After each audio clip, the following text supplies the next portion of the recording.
and welcome back to Chuck's Corner, where I share real stories from CNC manufacturing. Today's story is about a moment that still makes my stomach tighten when I think about it. I call it the DTI Destroyer. We were running a small carbide end mill, high-speed work with light radial engagement and a high spindle speed. The chips looked great and the surface finish was spot on. Then we hit a manual stop in the program. An operator needed to check something quickly, so he grabbed the dial test indicator to indicate a bore, just a standard DTI in a holder, nothing unusual. He mounted it in the spindle, indicated the feature and made a minor adjustment and stepped away. Here's where it went wrong. The previous operation had commanded a high spindle speed, which was modal. The spindle had stopped during the pause, but the speed command was still active in the control.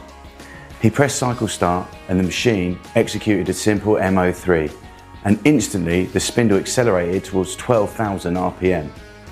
That dial test indicator didn't stand a chance. Before anyone could react, centrifugal force had ripped the DTI straight out of the holder.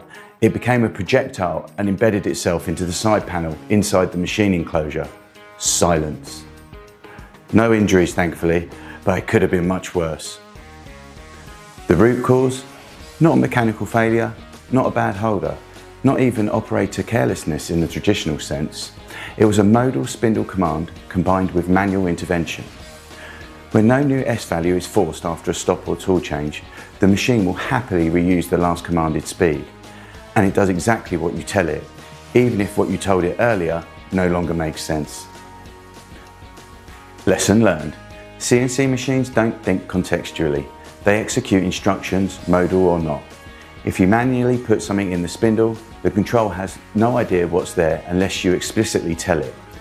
If you've got any fascinating stories or close calls from your time in manufacturing, we'd love to hear them.